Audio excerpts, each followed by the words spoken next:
Bismillahirrahmanirrahim. Assalamualaikum warahmatullahi ta'ala wabarakatuh. Nawaitu ta'alluma wa ta'lim wa tadhakkura wa tadhkir wa nafa' wal intifa' wal ifadatu wal istifadah wal hathu tamassuki bi kitabillah wa sunnati rasulillah wa sallallahu ala sayyidina Muhammad wa ala alihi wa sahbihi wa sallam.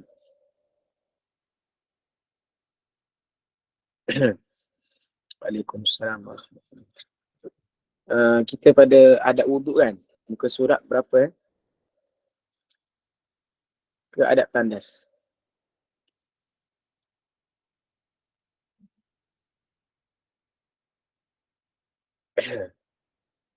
Ada ingat muka surat berapa? Ke surat 7. Muka surat 7 pada nombor berapa? Pada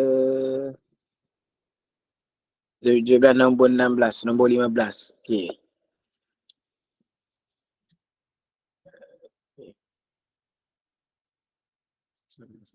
Berhenti nombor 15. Okey, bismillahirrahmanirrahim. Sambung lagi pelajaran kita pada kitab Bidayatul Hidayat. Kita masih lagi pada adab-adab tandas. Sambung lagi yang ke-16 dia kata elakkan membuang air kecil di atas tanah yang keras atau tempat yang bertiup angin. Kenapa? Sebab apabila kita buang air kecil di atas tanah yang keras, maksudnya tempat yang keras. Bukan tempat itu tempat keras, tempat berhantu bukan. Tempat keras maksudnya tempat lantai itu keras, tanah itu keras. Sebab apa? Sebab kalau kita kencing dekat situ, takut percikan itu, air kencing kita itu kembali kena kepada kita. Faham? Air kencing itu percikan dia kembali ataupun kena kepada kita balik. Jadi kita nak buat solat, kain tu tak boleh lah. Tak boleh. Jadi kita ikhtiar, kita buang kecil, buang air tu tempat yang bukan daripada tanah yang keras. Yang mana tak dapat buku lagi, boleh tengok dekat skrin lah. Admin ada share screen untuk buku yang kita akan belajar ni. Yang mana tak dapat buku, mungkin tak sampai lagi lah. Okay. Ataupun untuk yang nak bertanya buku, boleh PM admin. Boleh PM admin, tanya buku lah. Okay. Yang tanah keras ataupun yang tempat yang bertiup angin. Apa maksud tempat yang bertiup angin? Sama juga, situasi yang sama. Kita kencing kat laut, tepi pantai. Angin laut tu, angin pantai tu kuat. Terlalu kuat. Tapi kita risau takut angin pantai itu bertiup sehingga air kencing kita itu merebak kena kepada tempat lain. Ataupun kena kepada percikan kepada kita balik. Itu saja. Maksudnya adab daripada untuk kita menjaga, kita jangan kencing ataupun kita jangan membuang air pada dua tempat ini. Faham? Macam tu. Yang ke-17, duduk dengan membaratkan kaki kiri semasa qada hajat. Kelebihan duduk macam ni, cara Nabi ajar ataupun adab untuk kita qada hajat kita. Qada hajat ni maksudnya kita fahamkan qada hajat kan? Qada hajat maksudnya kita kencing ke, kita berak ke, itulah maksud qada hajat. Dengan kita duduk dengan membaratkan kaki kiri semasa qada hajat. Kita memberatkan kaki kiri, maksudnya kita menekan sedikit kaki kiri dan kita mengangkat, kita menekan. Jadi badan kita bengkok sikit macam tu. Faham tak? Itu cara apa kelebihan kita istinja macam tu untuk melawaskan lagi kotoran lebih keluar lebih dengan lawas lah. Kotoran itu akan keluar dengan lebih cepat. Faham? Jadi Ustaz, saya tak duduk macam tu, saya duduk macam biasa. Boleh je. Tak menjadi masalah. Tak adalah kita duduk macam mana pun tak menjadi masalah, tak adalah hukumnya sampai haram. Tapi adab ataupun Nabi mengajar kita untuk kita duduk macam tu. Faham tak? Dengan kita memberatkan kaki kiri, maksudnya kita menekan sedikit bahagian kaki kiri tu, kita duduk mencangkung lah, dalam keadaan mencangkung. Kita duduk, bagi orang yang tandas duduk macam mana? Tandas duduk boleh, kita nak bercangkung atas tu pun boleh, tapi susah nak bercangkung atas tu, kita duduk. Nak duduk boleh je. Itu macam tu saya cakap. Hukum dia bukanlah sampai hukumnya haram. Faham tak? Tapi adab untuk kita istinja, cara yang terbaik untuk kita qada hajat kita, untuk membuang benda-benda air kencing ke ataupun kotoran daripada jalan belakang, dengan kita duduk macam tu. Faham tak? Dengan membongkok sedikit, kita menekan sedikit kaki kiri kita ke bawah. Faham?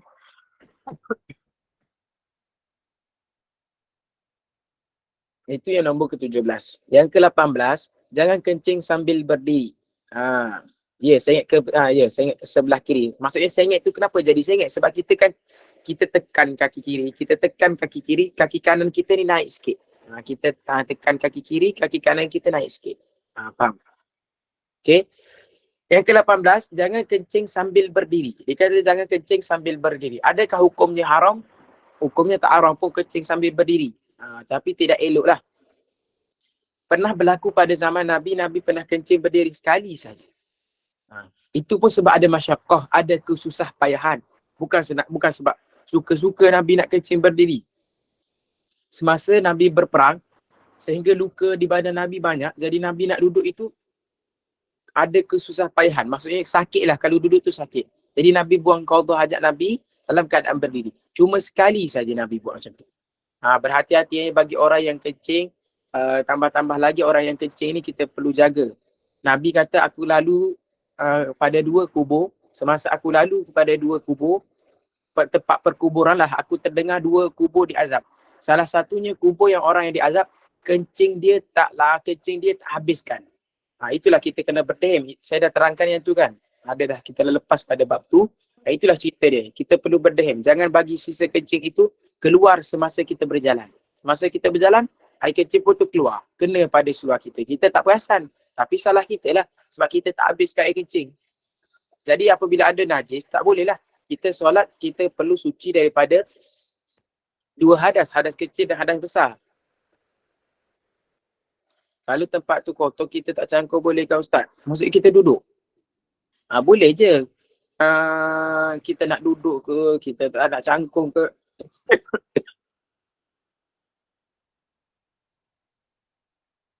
Faham?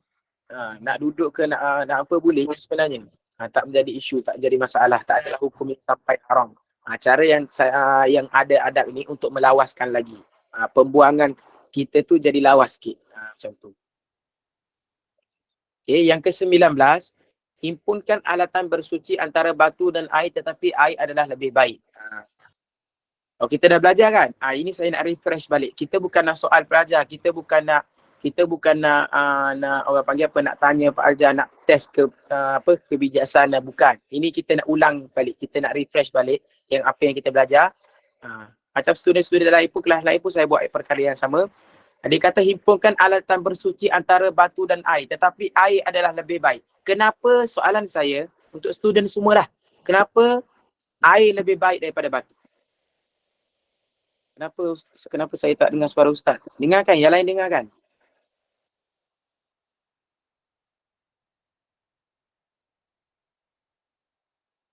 Putus-putus. Kalau yang lain dengar, mungkin internet yang orang lain kot.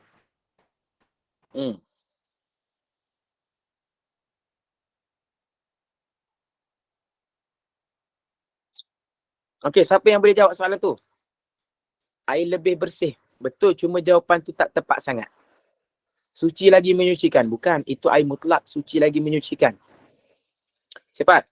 Dalam ni, persoalan ni tak ada dalam buku. Tapi saya dah cakap. Semasa saya belajar, saya dah cakap. Betul. Ada dah jawapan yang pelajar jawab betul. Tapi saya tunggu dulu daripada pelajar-pelajar lain.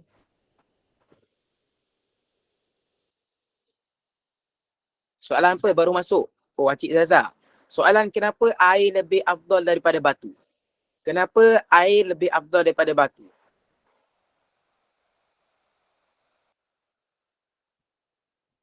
Dua jawapan yang betul.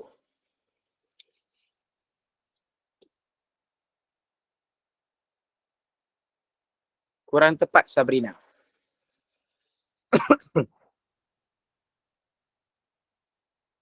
Okay. Ada yang jawab dah betul tapi kurang tepat. Kebanyakan jawab yang air lebih afdal dari batu sebab dia boleh menghilangkan bau dan warna. Boleh dikatakan betul tapi kurang tepat. Saya nampak soalan student yang ada yang tepat tadi seorang. Mana soalan dia? Jalil Yahya. Daripada Jalil Yahya. Sifat air, zahir dan batin. Boleh kita pakai jawapan yang nak kata boleh paling tepat itulah. Ingat tak saya kata kenapa air ini dia boleh menghilangkan ainun najis wa atharun najis. Dia boleh menghilangkan zahir kotoran dan batin kotoran. Itu adalah sifat air. Faham tak? Kena ingat balik yang kita belajar, kena ingat balik. Itulah disebabkan air itu lebih afdal. Ramai yang betul. Jawapan semua betul, saya tak cakap salah. Ramai yang cakap air boleh hilangkan warna dan bau.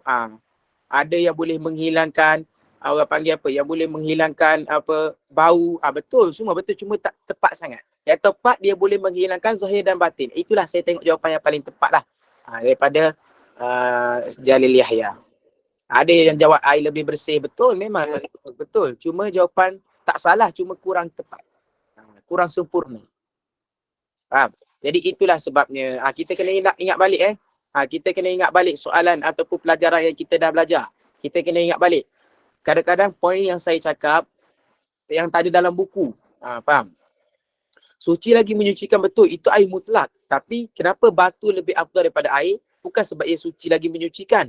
Boleh dikatakan macam tu juga. Memang tu saya cakap. Dia betul. Dia betul. Tapi dia orang panggil apa? Dia betul tapi kurang tepat. Macam tu. Kurang tepat. Yang tepatnya air ini boleh menghilangkan zahir kotoran dan batin kotoran. Boleh hilangkan bau, boleh hilangkan kotoran yang segi yang kita nampak. Macam tu. Okey. Sambung lagi pelajaran. Dia kata himpunkan alatan bersuci antara batu dan air. Tetapi air adalah lebih baik. Air adalah, ya betul Sarah. Batu boleh menghilangkan zahir sahaja. Jadi dia kata air adalah lebih baik. Contohnya maksudnya macam mana? Kalau kita ke tandas awam, kita dah prepare dalam beg kita ada tisu. Ataupun benda yang boleh gantikan untuk bagi air. Tak kisahlah. Tisu ke apa ke. Satu lagi soalan untuk refresh lagi. Untuk ingatan lagi untuk pelajar. Apa itu batu? Apa makna batu? Saya dah sebut banyak kali semasa saya belajar. Dia ada sifat batu. Ada beberapa sifat batu. Siapa yang boleh sebut kat saya sifat batu tu? Tak apa. Salah tak apa. Kalau kat salah, kat sinilah kita betulkan balik. Faham? Okey. Jamali Abdullah Fauzi. Benda yang keras. Satu betul. Benda yang keras. Kesat, tidak licin. Betul. Kesat, tidak licin. Betul. Daripada Hajar. Haslina. Benda yang suci. Betul. Betul, bukan daripada benda yang mulia. Terima kasih. Ramai yang ingat. Bagus. Ini poin tak ada dalam kitab. Ini apa yang saya sampaikan. Betul. Itu 4 sifat 4 sifat. Terima kasih. Sifat batu kesat keras bukan benda mulia, tidak licin. Betul Nur Hafizah. Nur Hafizah ni dia selalu catat. Dia selalu tulis. Mungkin dia ada diingat. Yang mana yang tulis, insyaAllah akan ingat pada tempoh yang lama lah. Kerat kesat tak licin benda yang tak mulia. Betul Haslina Abdullah. Okay. Itu sahaja soalan. Kita nak refreshkan balik. Bukan nak test pelajar apa semua. Cuma kita nak ingatkan pelajaran. Okay. Jadi kita dah prepare dalam beg kita tu tisu basah ataupun satu tisu. Kenapa? Sebab kalau kita masuk tandas awam, tiba-tiba tak ada air. Kita boleh guna tisu untuk kita istinja. Jadi ini adalah satu adab sahaja. Contohlah, Kak Ustaz, saya masuk tandas sebelum ni, masuk tandas awam, saya tak prepare pun tisu. Haram ke hukumnya? Tak adalah sampai haram. Ingat kita belajar yang mana hukumnya ada setengah ni akan jadi haram, saya akan cakap terus, saya akan sampaikan terus. Kalau benda yang tak akan jadi apa-apa, dia cuma makruh macam tu sahaja. Faham?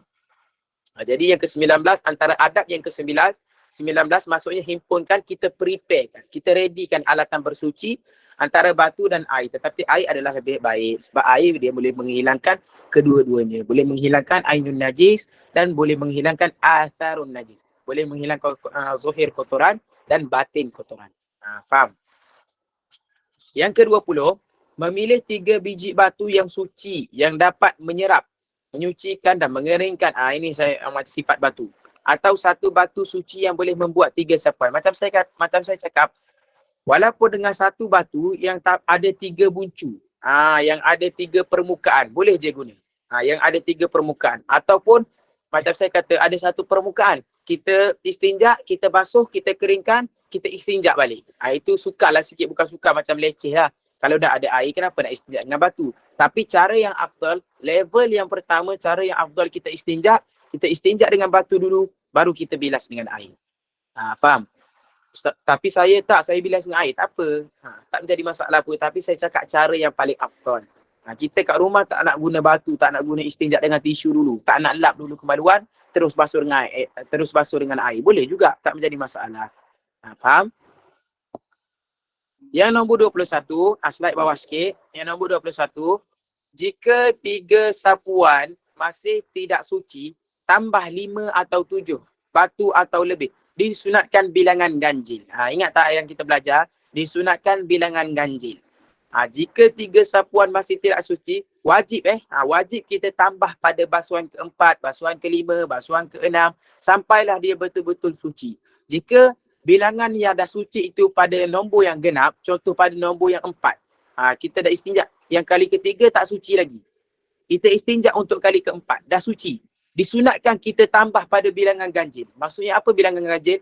3, 5, 7, macam dia sebut. Faham tak? Walaupun kita dah suci pada basuhan kelima, basuhan keempat, kita disunatkan tambah lagi basuhan untuk basuhan kelima.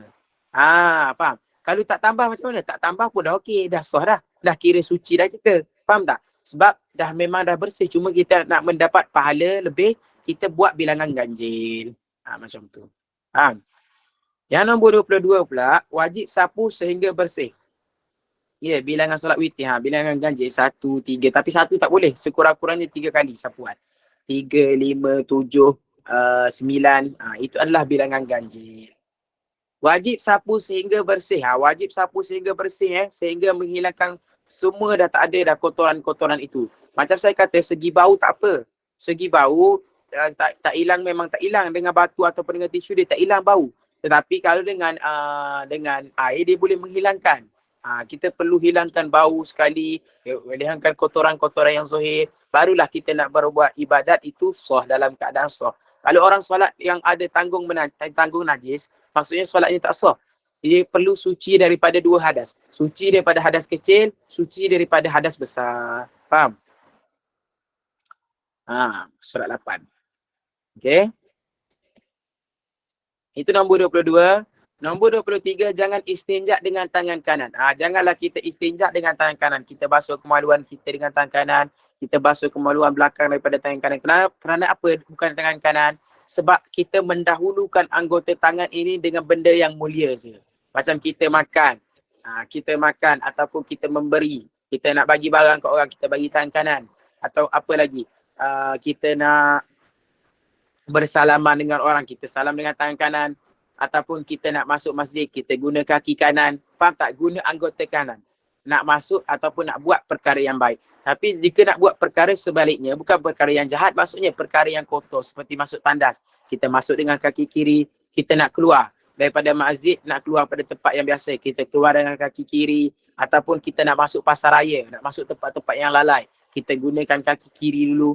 Sama juga dengan situasi macam ni, kita perlu istinja dengan tangan kiri. Faham tak? Tangan kanan ni kita dah kos untuk makan, untuk bersalaman. Faham? Jadi kita adab yang mengajarkan kita untuk kita beristinja dengan tangan kiri. Dia kata jangan istinja dengan tangan kanan. Jangan istinja dengan tangan kanan. Maaf tanya, ni guna buku mana? Muka surat berapa ni? Buku Bidayatul Hidayat. Terima kasih. Yang mana? Student. Sama-sama kita tolonglah. Kadang-kadang saya tak perasan soalan. Sama-sama tolong. Kita pada kitab yang kedua, Cik Zazah. Kita pada kitab yang kedua. Kitab satu lagi.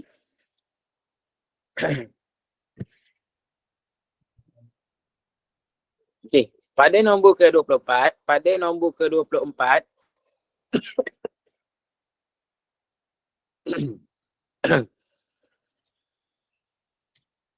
pada nombor yang ke-24, baca doa selepas selesai istinja. Selepas kita istinja ada doa dia. Inilah siapa yang tanya, Ustaz ada tak doa berwuduk? Saya berwuduk, saya nak doa sempurna daripada ambil tangan, daripada berkumur, basuh muka. Saya nak doa yang komplit. Boleh tengok dalam kitab ni.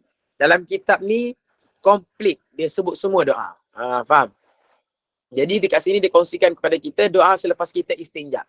Selepas kita istinja, doa selepas istinja lain. Doa keluar tandas lain. Faham? Jadi doa selepas istinja ini macam mana doa dia? Allahumma tahhir qalbi minan nifaq wa hassin farji minal fawahish. Inilah adalah doa dia. Kita boleh baca, semua boleh amalkan. Yang mana mampu untuk hafal, kita hafal doa ni. Yang mana tak mampu, kita buat satu kertas ke, kita tampal dekat rumah kita. Faham tak? Barulah kita. Hari-hari kita baca, lama-lama kita tak tengok dah. Kita dah ingat dah. Sebab hari-hari kita baca. Faham? Okay, jadi inilah doa dia. Doa selepas istinja. Doa selepas istinja. Apa maknanya? Ya Allah, sucikanlah hatiku daripada sifat munafik dan jagalah kemaluanku dari perkara-perkara keji seperti zina. Faham? Yang ke nombor 25, gosok tangan pada tanah atau dinding. Baca selepas keluar tandas. Ya, baca selepas keluar tandas. Ya, kalau dalam tandas, baca dalam hati. Macam tu saja. Faham?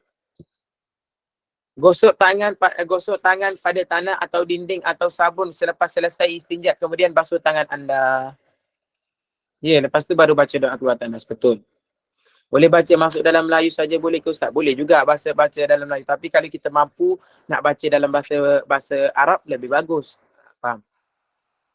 Kalau doa selepas istinjak ni baca masa tidak istinjak boleh ke? Sebab maknanya bagus. Oh, sebab maknanya bagus. Dia macam ni doa. Doa ini, dia sudah, orang panggil apa? Dia sudah didatangkan warik khas untuk istinjak. Faham tak? Nabi dah ajar doa ini untuk istinjak. Nabi dah ajar doa ini selepas wudu. Nabi dah ajar doa ini selepas, orang panggil apa? Selepas kita makan. Sebelum makan. Semua Nabi dah ada doa-doa yang tertentu. Tapi kita nak pakailah doa ni bagus. Boleh je, tak ada masalah. Tak ada masalah. Macam ada orang tanya, Ustaz, saya sebelum tidur saya ada amalan saya. Saya selalu buat amalan-amalan ni. Adakah lebih afdal saya ikut amalan ini ataupun amalan yang didatangi oleh Rasulullah? Yang didatangi oleh Rasulullah lah. Faham tak? Macam kita buat doa tidur, macam Rasulullah dah ajar kita doa tidur. Kita nak buat doa tidur ke, kita nak buat amalan kita macam ibadat lain? Boleh. Sama-sama dapat pahala, tapi lebih afdal kita ikut cara Nabi. Faham tak? Sebab Nabi dah khaskan doa ini untuk adab ini. Doa ini untuk perkara ini. Doa ini untuk perkara ini.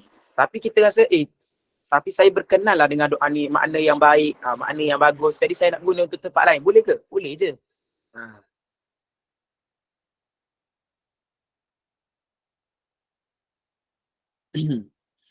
Tengok, saya baru nak cakap ni. Kenapa kena gosok tangan pada dinding? Mungkin kita kat Malaysia ni pelik. Kita kat Malaysia ni, kenapa gosok tangan kat dinding? Tengok saya huraikan. Tengok silah atau untuk pelajar lain dan silah semua. Tengok. Dia kata 25, gosok tangan pada tanah atau dinding atau sabun selepas selesai istinja. Kita soal yang sabun dulu. Kita selepas istinja, bagi orang Malaysia kan, dia masuk dalam tandas, lepas dia istinja, dia keluar daripada tandas, dia pergi kat sinki, dia basuh tangan dengan sabun kan, ataupun basuh tangan. Faham tak?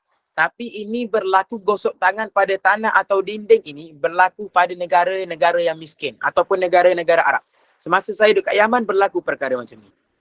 Semasa kita lepas makan kan, lepas kita makan, macam kita ada orang buat satu, ajak kita makan lah. Dia ajak satu pondok kita pergi makan tempat dia, kita pergilah. Kalau kat Malaysia, dia ada dah ready dekat paip, ada sabun kan. Kat Yaman tak ada macam tu. Dia buat macam mana? Ada tanah liat ataupun dinding dia, tanah liat. Dinding tanah liat, apa kita buat? Kita gosok tangan kita kat situ. Minyak-minyak dekat tangan kita tu akan hilang. Itulah kalau kita kat Malaysia ni, macam tak pernah dengar, pelik. Tapi kat negara Yaman, kat negara-negara Yaman lah, yang negara lain saya tak tahu. Tapi kat negara Yaman, ada juga buat macam tu. Ada, bukan semua buat macam tu. Tapi ada kebanyakan buat yang macam tu. Dia gosok tangan dia dekat dinding ataupun dekat tanah liat. Faham tak? Kalau kita kat Malaysia tak, kita kat Malaysia biasanya sabun lah. Faham? Kita kan tangan-tangan berminyak selepas makan. Ataupun sama juga macam baru kita keluar daripada tandas, kita nak basuh tangan kita lah. Jadi dia gosok kepada dinding untuk menghilangkan bau ke, macam tu. Kalau kita pergi ziarah dekat Yaman, first time dengar kan, itu berlaku pada negara-negara Arab. Negara-negara Arab seperti Yaman dia berlaku lah macam tu. Kalau kat Malaysia kita ni tak adalah. Malaysia kita ni tak ada. Bersih. Tanah liat ini, dia macam ni. Bukan dia bersih. Kadang-kadang dia nak bagi hilangkan bau-bau macam tu. Ataupun orang panggil apa. Macam kita makan tanah kan. Tak makan tanah pula. Kita makan kan. Kita memang dah basuh, dah bersih dah cerita ni. Cuma kita nak menyucikan tangan. Adab yang nombor 25 ni nak mengajarkan kita perlu basuh tangan selepas kita istinja. Jadi, cara yang lebih baik, kita basuh saja pun dah okey sebenarnya. Betul tak? Kita dah basuh tak pakai sabun pun dah okey. Sebab kita dah cuci betul-betul lah kemaluan kita. Tapi adab yang mengajarkan kita lagi untuk kita cuci tangan selepas kita keluar daripada tandas. Kita pun tak ada sabun. Macam mana nak buat? Dia gosok kepada tanah liat. Kalau dinding-dinding dekat negara Yaman, dia bukan dinding daripada batu-bata tak. Bukan daripada bata ataupun bukan daripada benda semen tak. Dia buat daripada tanah liat. Saya tengoklah proses dia buat macam ni. Dia jemur dulu, dia campur dengan daun tu, dia buat benda ni sampailah tanah tu jadi tanah liat. Kita pernah tengoklah first orang buat rumah tu, rumah kat Yaman. Dia buat rumah dengan tanah je. Dekat Yaman rumah dengan tanah je. Time musim sejuk memang sejuk lah. Tapi time musim panas memang panas juga. Kat sana. Jadi, ala kulli hal, macam tu lah berlaku di negara-negara negara-negara miskin lah biasanya berlaku macam tu. Faham? Jadi, selepas istinja, kemudian basuh tangan anda. Ya, saya belajar di Yaman. Saya dah cakap kan biodata saya kan? Ke belum lagi? Saya dah cakap itu kan? Lebih-lebih kurang kan? Ke saya tak cakap lagi? Tak ingatlah. Dah awal dah kan? Awal-awal saya dah cakap. Saya belajar di Yaman juga.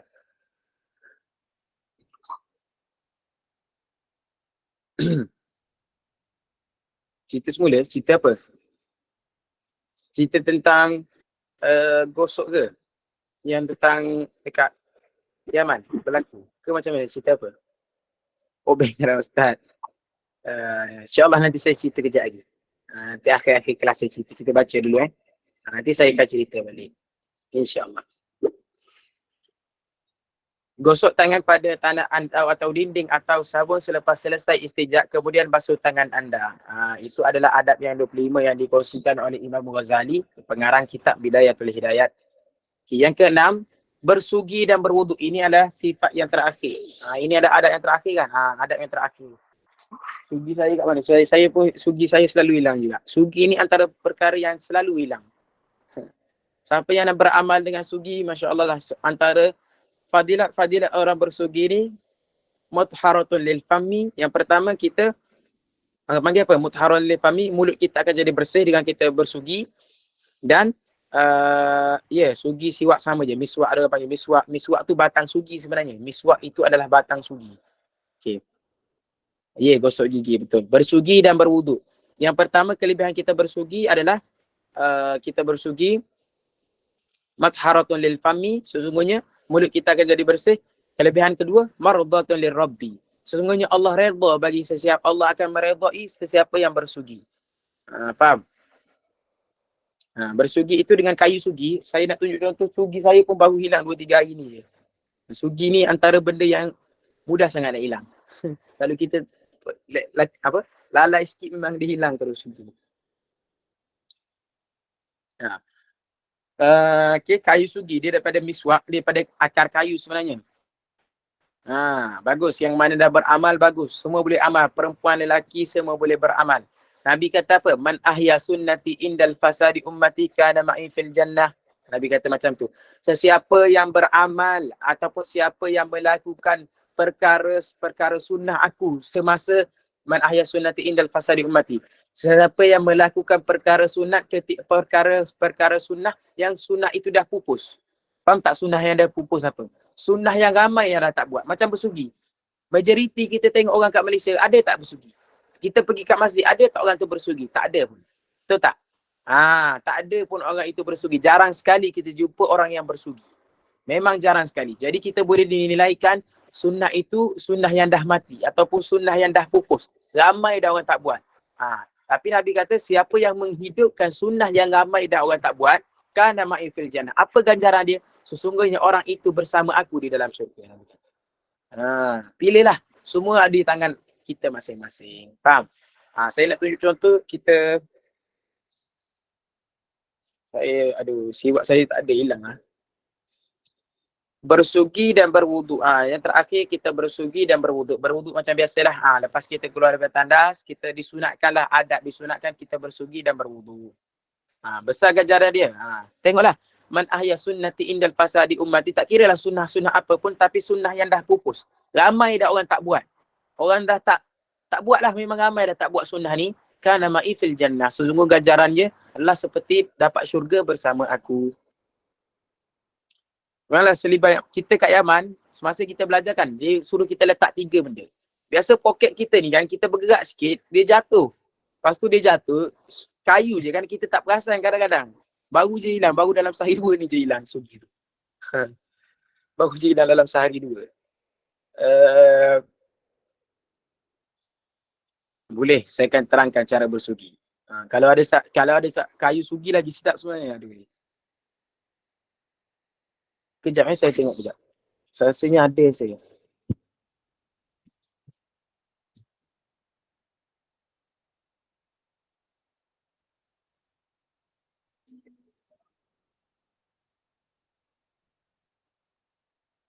Ada. Sugi ni memang kita kena simpan banyak. Inilah kayu sugi. Siapa yang tak tahu kayu sugi, macam inilah rupa kayu sugi dia. Inilah kayu sugi. Faham? Inilah rupa kayu sugi. Kayu sugi ni kita kena simpan banyak. Tengok, ni saya ambil tempat yang lain. Yang selalu saya guna dah hilang dah sehari 2 ni. Ustaz yang kita belajar ni ilmu apa? Ini sekarang saya nak tentangkan ilmu tentang Bidayatul Hidayah ni menceritakan tentang ilmu tasawuf. Tentang ilmu adab-adab. Jadi hari ni saya nak kongsikan sedikit tips-tips bersugi. Cara-cara kita nak bersugi. Faham? Agar tahan lama tak rasa saya beli tak sampai seminggu, kulat-kulat saja.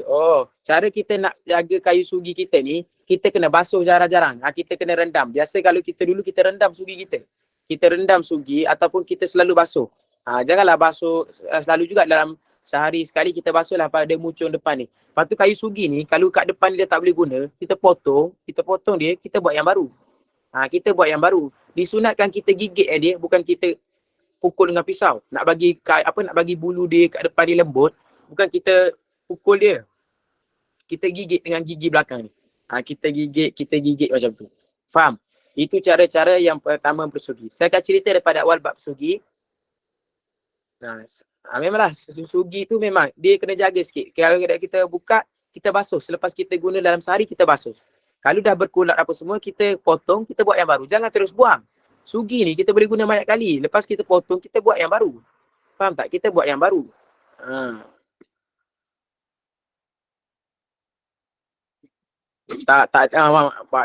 Kejap sangat rasa macam Muhammad Shah. Sebab jangan buang. Jangan buang lagi. Ramai yang buang, jangan buang. Sugi ni boleh guna banyak kali. Kalau dia dah rosak depan ni, kita potong je. Kita buat kikis yang baru dengan pisau. Lepas tu kita guna yang baru. Faham? Dia kadang-kadang satu sugi ni tengok atas kejagaan kita lah. Kadang-kadang sebulan, 2 bulan, boleh sebulan lebih lah. Kenapa geli? Kita potong je, kita potong. Dia rosak satu batang. Dia kena beli yang kayu daripada Yaman. Kena beli siwak daripada Yaman, insyaAllah okey. Tengok tu, macam saya dah guna satu tu sebulan dah. Okeylah, dia tempoh dia macam tu lah, sebulan macam tu. Bukan sekali pakai je. Jangan sekali pakai. Tak, kita potong. Ya, betul Hafizah. Kita guna macam pensel. Kalau dah tumpul, jangan terus buang pensel tu. Kita orang panggil apa, kita gunakan lagi. Kita asas balik yang tumpul tu, kita asas balik sampai dia ada mata dia balik. Okey. Saya akan terangkan sedikit tentang siwak ini. Tengok siwak ini dia macam ni. Dia tak boleh pendek daripada 4 jari kita. Tengok siwak ini dia tak boleh pendek daripada 4 jari. Faham? Dia tak boleh pendek daripada 4 jari. Sekurang-kurangnya lebih daripada 4 jari. Dan jangan panjang, orang panggil apa? Jangan panjang sejengkal. Faham tak? Dan tak boleh panjang melebihi sejengkal. Maksudnya, jangan pendek daripada 4 jari, jangan pendek kurang daripada 4 jari kita, dan jangan lebih daripada sejengkal. Itu cara batang siwak yang pertama. Besar dia, faham tak? Besar dia macam mana? Besar dia seperti ibu jari. Minimum dia besar ibu jari. Kadang-kadang kita tengok siwak besar ni. Ada yang kecil. Macam saya punya halus je. Saya suka yang halus-halus. Kalau besar susah nak simpan. Kita ambil yang kecil-kecil je. Lepas tu saya minat yang lurus. Kadang-kadang siwak ni ada bengkok-bengkok. Tapi saya cari yang lurus lah. Faham? Jadi itu cara kita dah tahu cara panjang pendek dia kan. Jadi minimum dia jangan terlebih besar daripada ibu jari kita. Besar sugi, betul. Besar sangat susah. Susah nak bersugi kalau besar sangat. Okey, jadi kita dah tahu had. Cara nak bersugi pula macam mana? Ini cara pegang dia. Tengok ni. Semua nampak cara pegang dia. Ini adalah cara pegang dia. Satu, ini bahagian depan. Dan ini bahagian dia. Ini cara kita bersugi. Cara kita nak bersugi macam ni. Faham? Ini adalah cara kita pegang untuk bersugi. Satu, kita letak dekat bahagian depan. Macam ni. Yang lain, yang satu je, jari kelingking kita ni kita letak bahagian belakang macam ni. Dan ibu jari kita tekan pada bahagian sini. Faham? Ini cara-cara kita nak bersugi. Cara-cara kita bersugi macam tu. Faham? Cara pegang dia. Cara pegang sunnah, cara yang pegang sunnah. Nak pegang macam ni semasa bersugi, boleh juga, tak menjadi masalah. Tapi cara yang sunnah dengan kita pegang macam ni. Macam saya pegang ni. Ni. Kita letak jari kelingking kita di pada bahagian belakang dan ibu jari pada bahagian tekan macam ni. Itu cara sunnah. Dan cara yang sunnah yang seterusnya, kita dah tahu cara pegang, kita dah tahu panjang pendek dia macam mana. Cara penggunaan dia pula macam mana. Faham? Cara dia macam mana? Ni, kita letak daripada bahagian tengah dulu. Saya bagi contoh yang kita letak daripada bahagian tengah. Kita buat huruf 8. Kita buat angka 8. Kita buat angka 8. Macam ni. Kita letak macam ni. Kita buat angka 8. Ni. Kita buat angka 8. Faham? Kita buat angka 8. Start daripada sini, kita pusing angka 8. Last kali, kita buat macam ni. Last kali kita keluarkan lidah kita buat macam ni. Kita buat secara memanjang macam ni. Itu cara sunnah Cara yang sunnah untuk kita. Macam tu sahaja. Tapi pahala yang besar. Yang pahala yang paling besar adalah mardhatil rabbi. Allah redha dengan orang yang bersiwak. Mula dari kanan ke ustaz, daripada straight kita pergi ke bahagian kiri dulu. Kita pergi ke bahagian kiri dulu. Buat huruf 8. Buat nombor 8. Angka 8. Faham? Ya, 3 kali. 3 kali angka 8. 3 kali. Last kali kita buat dengan lidah. Kita keluarkan lidah kita buat cara memanjang macam ni. Macam tu. Itu cara sunnah. Cara sunnah kita buat. Faham? Itulah cara sunnah kita buat. Siapa yang boleh beli? Murah je siwak ni. Murah je. Bolehlah. Kesimpan. Semasa saya belajar dulu, orang kat sana, ustaz kat sana, dia kata kita simpan 3 tempat sugi kita. Bawah bantal kita, dalam poket kita, dalam kain sarung kita. Kita simpan dalam kain sarung. Kain sarung kan kita lipatkan kain sarung. Kita letak dalam kain sarung. Macam tu. Semasa saya duduk kat sana, ada satu dalam 2 minggu sekali ataupun 3 minggu sekali, tok guru sana katanya, siapa yang tak ada siwak hari ni? Siapa yang tak ada siwak? Angkatlah tengok. Semua kena angkat siwak masing-masing. Semua kena angkat siwak masing-masing. Siapa yang tak angkat, kena panggil kat depan, kena rotan. Dia nak ajar kita, nak tarbiahkan kita. Itu semasa saya duduk kat sana, dia buat macam tu. Siapa yang tak ada siwak, semua angkat siwak. Siapa ada siwak, angkat siwak masing-masing. Yang tak ada, datang depan, kena rotan. Kena denda. Macam tu. Okey. Jadi kita dah tahu cara pemakaian, cara panjang pendek, kayu siwak. Dan kayu yang paling afdal adalah kayu Arab. Dia ada kelebihan-kelebihan kayu. Dia ada kelebihan-kelebihan akar kayu. Yang kedua, kayu dia adalah kayu zaitun. Level yang kedua adalah kayu zaitun. Ustaz, sekali lagi, Ustaz bawa banyak bantal dalam poket. Bawa bantal dalam poket, dalam satu lagi dalam kain sarung. Bagi orang lelaki lah. Bagi orang perempuan saya tak tahulah. Bagi orang lelaki, ni apa yang Ustaz saya sampaikan lah. Simpan dalam kain sarung kita kan. Kain sarung kan kita lipat kan. Kita letak dalam kain sarung tu. Letak kat situ. 3 tempat kita simpan siwak kita. Sebab siwak ni mudah hilang. Kita letak sini. Kita berwuduk kan. Kita buka baju. Kita pakai baju, kita tak ingat dah. Dia tengok hilang dah siwak. Macam tu lah berlaku hilangnya siwak selalu. Faham? Lepas siwak tu kena basuh ke siwak dan mulut. Kena komong-komong ke lepas tak perlu. Tak perlu komong-komong. Tapi kalau ada rasa-rasa benda macam tu, kita janganlah buat dalam solat. Faham? Maksudnya macam ni. Kalau benda kadang-kadang dia rasa macam rasa siwak kan. Ada rasa apa orang panggil rasa apa? Rasa pelik sikit macam dah siwak kan. Kita telan je, tapi dalam solat kita tak boleh. Janganlah telan dalam solat, telan sebelum solat. Nak berkomor pun boleh, tapi dalam keadaan dah nak solat, kita tak perlu berkomor pun. Kita telan je dulu dan orang panggil apa? Kelebihan, jangan risau. Ini kelebihan akar kayu. Dia tak memudaratkan kita. Siwak ini tak memudaratkan kita. Ya, kayu arak dan kayu zaitun, itu adalah level siwak. Nak tahu tak? Kayu tak payah basuh lepas guna, tak payah rendam. Boleh nak rendam, boleh. Kita rendam, janganlah rendam selalu. Biasa orang rendam ni nak suruh jadi lembut je sebenarnya. Saya jarang rendam sebenarnya. Kita rendam dalam air. Sebab saya, kalau kita rendam dia jadi basah. Dia kayu kan, dia jadi meresap yang waktu yang lama. Jadi saya jaranglah rendam. Nak rendam pun boleh. Biasa orang rendam. Ingat pasal satu lagi, jangan buang terus. Rugi dah siwak buang. Kita potong, kita buat yang baru. Kita kikis yang baru. Ya memanglah, betul. Amirah Hassan. Ya, syaitan marah bagi orang yang bersiwak. Okey, jadi itu sahaja perkongsian tentang siwak. Itu pun Ustaz Amar dia buat kelas tentang siwak. 2 jam dia buat kelas tentang siwak sahaja. Kelebihan siwak ini banyak. Nak tahu tak level yang paling terakhir apa? Level apa? Ustaz, saya ni tak ada duit Ustaz, tak mampu nak beli siwak. Tapi saya nak bersiwak sangat.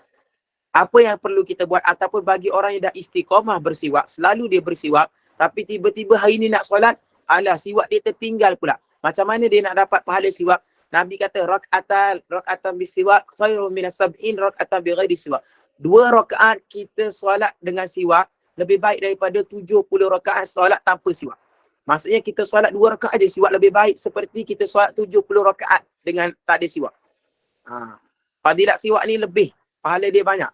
Rakatan bisiwak khairun minas sab'in rakatan bighairi siwak. Kita solat 2 rakaat aja pakai siwak lebih baik. Lebih baik kita solat pakai siwak 2 rakaat, lebih baik daripada kita solat 70 rakaat tanpa siwak. Ini hadis Nabi kata, hadis Nabi kata. Macam tu. Kelebihan bersiwak tu. Jadi, panggil apa lagi? Kelebihan level yang terakhir, tahu tak? Bagi saya ni Ustaz, saya selalu guna siwak. Tapi hari ni saya tertinggal siwak saya. Macam mana saya nak buat? Tahu tak Nabi ajar kata macam mana? Kita bersiwak dengan hujung baju pun boleh. Kita tertinggal kan? Kita nak solat. Siwak aku tertinggal lah. Macam mana nak buat? Kita ambil ujung baju kita ni, kita buat macam ni. Kita buat dekat gigi kita. Macam ni. Sekali pun dah cukup. Sudah kita mendapat fadilat bersiwak. Nampak? Kalau memang sekarang satu je sebenarnya. Kita nak ke tak je. Yang mana tak nak buat, dia takkan buat lah. Tapi yang kalau ada siwak, kita bersiwak lah lebih afdal. Tapi kalau bagi orang yang selalu istiqamah, ataupun tak kisahlah orang baru nak try ke, baru nak belajar, boleh. Sama-sama kita istiqamah. Jadi apa yang kita buat? Kita tertinggal siwak kita. Kita boleh guna hujung baju. Guna jari kita tak boleh. Jari member boleh. Kita nak guna jari kita tak boleh. Jari kawan kita boleh. Faham? Betul ni. Saya bukan main-main. Betul. Kita nak guna jari kita tak boleh. Tapi kita nak guna jari kawan kita. Pinjam kejap jari kau, aku nak guna untuk bersiwak. Dia pun kata, ambil lah. Kita pun guna jari dia untuk kita bersiwak. Boleh. Tapi kalau dia bagilah. Kita janganlah tiba-tiba ambil jari dia bersiwak. Tak boleh. Kena tisu boleh. Boleh. Itu adalah level yang terakhir.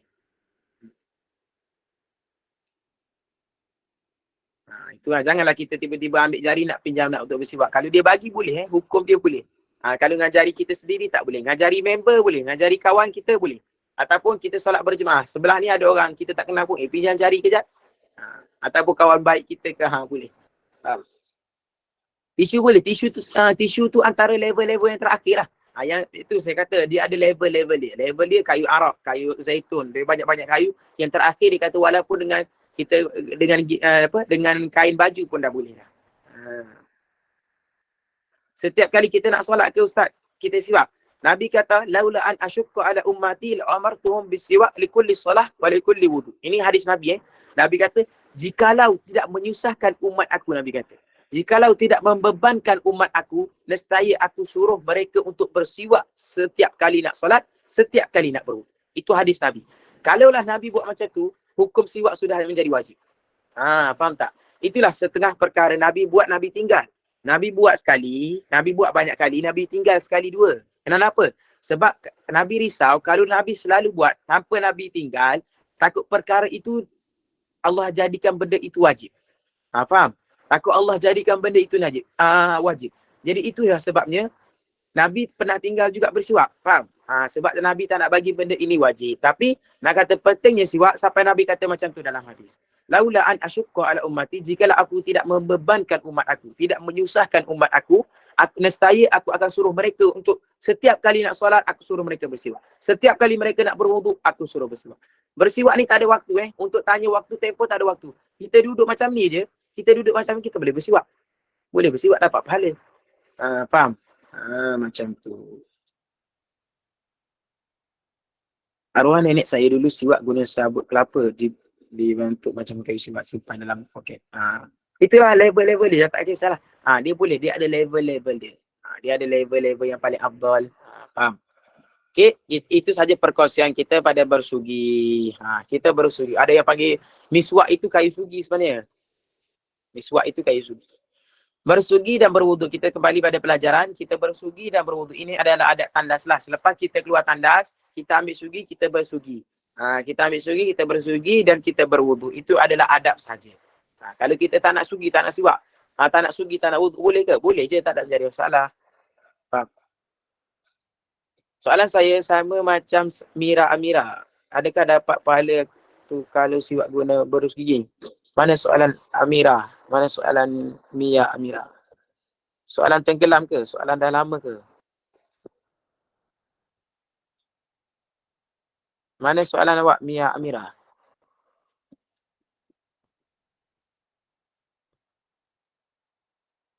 Oh ni. Ustaz, kalau kita berus gigi dengan niat bersiwak pun dapat pahala kan? Tengok atas keadaan, tengok atas. Tapi yang lebih baik sebenarnya dengan kayu bersugi sebenarnya. Kalau kita dalam tandas, kalau kita bersugi macam tu, ada yang kata boleh, ada yang kata tak boleh. Ada yang kata dapat pahala siwak, ada yang kata tak dapat. Sebab dia hal yang lain. Itu kita berus gigi, itu hal yang lain. Itu jawapan dia, Nur Hafizah. Sama soalan dengan Mira tadi kan. Itu saya dah jawab soalan Mira dan soalan Ustaz, ulang cara jaga kayu sugi. Jaga kayu sugi tu macam tu lah. Kita jaga, dia kalau kita tak nak bagi dia berkulat dengan cepat, kita guna dalam sehari 2 hari, kita basuh lah mucung dia ni. Buka depan ni kita basuh sikit. Lepas tu, kalau dah terjadi juga kulat, kita potong, kita buat yang baru. Kita potong, kita buat yang baru. Kikis yang baru. Faham tak? Kita jangan buang. Dia boleh guna banyak kali. Ustaz, kalau kita berus gigi dengan niat beriswak pun dapat pahala kan? Macam saya kata tadi, Mia Amira. Saya dah jawab soalan Mia Amira. Macam tu, ada ulama mengatakan dikira atau ulama kata tidak dikira. Kalau kita dalam toilet kan, kita pun berus gigi sambil menggunakan berus gigi. Ada ulama kata tak boleh macam tu. Dia bukan masuk bersugi, dia tak masuk pekan bersugi kat situ. Bersugi ini perlu pada tempat lepas solat ataupun dengan kayu sugi. Barulah dikirakan bersugi. Faham? Tapi ada juga yang kata boleh macam itulah. Ustaz, bersugi ni masa ambil wuduk je ke atau masa nak solat tu pun boleh? Macam saya cakap Muhammad Syah, bila-bila masa saja. Cara jaya kayu sugi, elak kulat lepas guna sehari 2 potong tempat yang dah guna. Ataupun basuh ataupun potong macam tu. Mungkin zaman dulu tiada berus gigi, Rasulullah guna kayu sugi. Namun gunakan daripada pada sunnah di samping berus gigi mungkin begitu Ustaz. Mungkin boleh jadi begitu, tapi kalau ikut kita fikir yang nampak tak, sebab kayu sugi ini sampai sekarang ada. Dia ada pokok dia ada pokok akar dia. Jadi kita kalau boleh, kalau bagi saya yang saya nampak, kalau ikut pendapat fikir logik, dia tak dikira lah. Dia tidak dikira sebab kita berus gigi, kita pakai obat gigi apa semua, dia tidak dikira.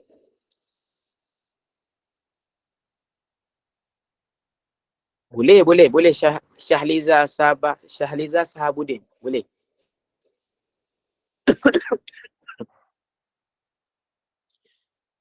Sekarang ada jual kayu sugi, ada bekas sekali senang. Betul lah, ada yang jual sekali dengan bekas. Betul. Ustaz, kalau puasa nanti macam mana? Kan kayu tu rasa juga kan tak lewat siwak. Betul, Jalil Yahya. Bagus soalan. Ada yang berpendapat ulama kata kita boleh bersugi sampai sebelum zuhur saja. Sampai sebelum zuhur kita masih boleh bersugi lagi. Lepas zuhur kita dah tak boleh bersugi. Hukumnya makruh. Itu pendapat yang pertama. Pendapat yang kedua, pada bulan puasa, pendapat yang kedua, lepas azan waktu subuh kita sudah makruh kita bersugi. Tapi ada pendapat yang kedua, dia kata makruh. Tapi bila makruh? Makruh jika selepas zuhur. Sebelum zuhur pukul 10, pukul 11, pukul 9 tu kita boleh lagi untuk bersugi. Itu pendapat-pendapat pada bulan Ramadan. Faham? Okay, kita baca dulu. Kita dah masuk pada adab yang baru. Kita dah belajar lebih kurang daripada 20 lebih adab landas. Apa yang patut kita buat? Al-ilmu bila amalin kasyajaratin biduni thamar. Apa ulama kata? Al-ilmu bila amalin kasyajaratin biduni thamar. Ilmu tanpa beramal seperti pokok tidak berbuah. Itu ibarat para ulama lah. Ilmu tanpa beramal seperti pokok yang tidak berbuah. Faham? Jadi kita dah belajar, kita dah faham semua masalah, kita dah faham adab-adab, kita dah cuma satu je kita tak buat lagi, beramal. Hari ni kita belajar lebih kurang 20 lebih adab. Apa yang patut kita buat? Ustaz, saya tak mampu, Ustaz nak buat 20 lebih adab, saya tak mampu. Banyak sangat. Tak apa. Minggu ni kita buat 2, minggu depan kita tambah 2. Muka surat 9 ni. Ke surat 9. Adab-adab wudu. Baru masuk adab-adab wudu. Okay. Macam itulah apa yang saya cerita tadi. Apa yang saya cakap tadi?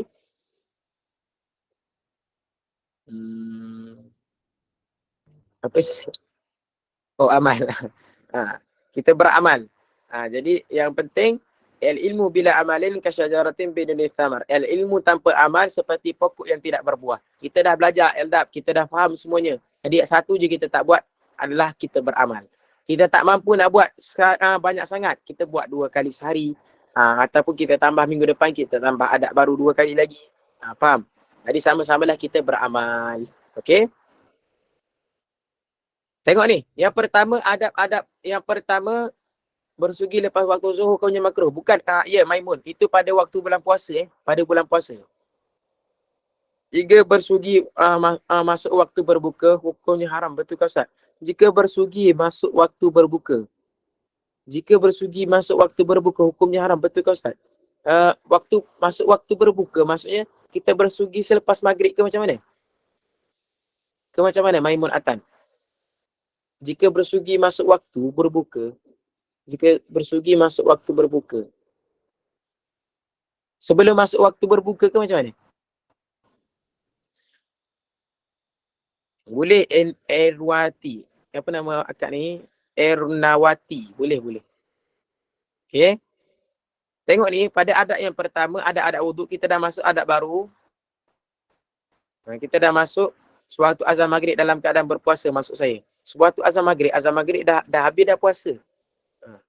Kalau dah habis dah buka, boleh siwak macam biasalah. Kalau sebelum berpuasa, masuk dalam tempoh buku 3 ataupun buku berapa tak kisahlah, kita pun siwak. Boleh ke hukum dia? Boleh. Tapi hukumnya makruh lah. Sebelum berpuasa, hukumnya makruh. Dia tak ada sampai haram. Ya, betul. Betul Sabrina. Itu pendapat ulama yang kedua lah. Ada pendapat ulama yang pertama dia kata selepas subuh tu dah tak boleh lah. Ada pendapat yang kedua dia kata selepas subuh tu dah tak boleh juga siwak. Makruh dah juga. Kita boleh nak pakai yang mana-mana pun boleh. Dengan adanya pendapat ulama, apa khilaful a'immah, kenapa suara ustaz bergema? Ke bergema ke? Khilaful a'immah rahmatul lil ummah. Dengan adanya pendapat ulama ini, bukan pendapat ulama ini salah. Ada yang berpendapat macam ni kan. Ada yang berpendapat macam ni. Itu bukan pendapat yang salah. Dua-dua betul. Cuma pandangan masing-masing. Ulama satu pandangan ulama ni dikata macam ni. Pandangan ulama ni dikata macam ni. Kita sebagai orang yang biasa, khilaful a'immah rahmatun lil ummah. Dengan adanya pendapat-pendapat imam-imam ini akan menjadi kemudahan bagi umat. Faham tak? Kita rasa kita tak mampu nak ikut pendapat ni, kita ambil pendapat ini. Tapi kita perlu tahu kita nak ikut pendapat ini, kita tak boleh macam ni. Oh, tak apa buat macam ni. Mungkin ada pendapat tak boleh pakai. Kita perlu tahu pendapat baru kita boleh buat. Kalau kita buat satu perkara, tak apa kot, tak batal kot. Sebab mungkin ada pendapat ulama kata tak batal, tak boleh. Kita perlu tahu dulu pendapat barulah kita boleh pakai. Kita tak boleh main mungkin boleh, tak boleh. Mungkin tak ada dalam cerita ni. Tak boleh. Okey. Faham? Jadi kita sambung pada adab bersugi, adab wuduk. Yang pertama bersugi. Kita dah cerita pada adab bersugi tadi, kita dah tahu. Tengok dia kata apa? Hadis ni dia datangkan hadis matharatun lil fami. Ini saya kata tadi. Matharatun lil fami wa mardatun lir rabbi wa maskhatun lisyayatin. Bersiwak itu menyucikan mulut. Yang pertama kelebihan bersiwak, dia menyucikan mulut. Dan yang kedua, menyebabkan keredaan Allah. Dengan kita bersiwak, Allah redha dengan kita. Kita nak redha Allah je atas dunia ni. Kita nak redha Allah je. Faham? Maskhatun lisyayatin. Dan Tuhan dan membencikan bagi syaitan. Syaitan benci bagi orang yang bersiwak ni, syaitan benci dia. Itu salah satu adab. Kita dah masuk adab wadu, adab berwudu. Okey, yang kedua menghadap kiblat. Semasa kita berwuduk, kita menghadap kiblat. Faham tak? Kiblat kita bahagian depan ni. Jadi kita berwuduk sambil menghadap kiblat. Contoh Ustaz, dekat masjid, kiblat arah sini, tapi pipe dia arah sini. Pipe dia menghadap ke belah sini. Jadi tak menghadap kiblat. Macam mana nak buat? Macam saya cakap, di satu adab saja. Bukan wajib kita mengambil wuduk dalam keadaan menghadap kiblat. Jadi kalau kita nak buat pun, apa susah? Pipe belah sini, kita pusinglah belah sini. Kita ambil pipe buka ke sini, kita duduk dalam keadaan menghadap kiblat. Faham?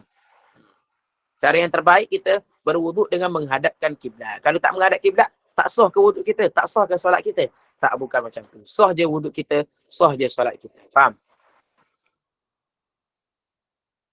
Okey. Itu yang kedua. Yang ketiga, berada di atas tempat yang tinggi. Apa maksud berada di atas tempat yang tinggi?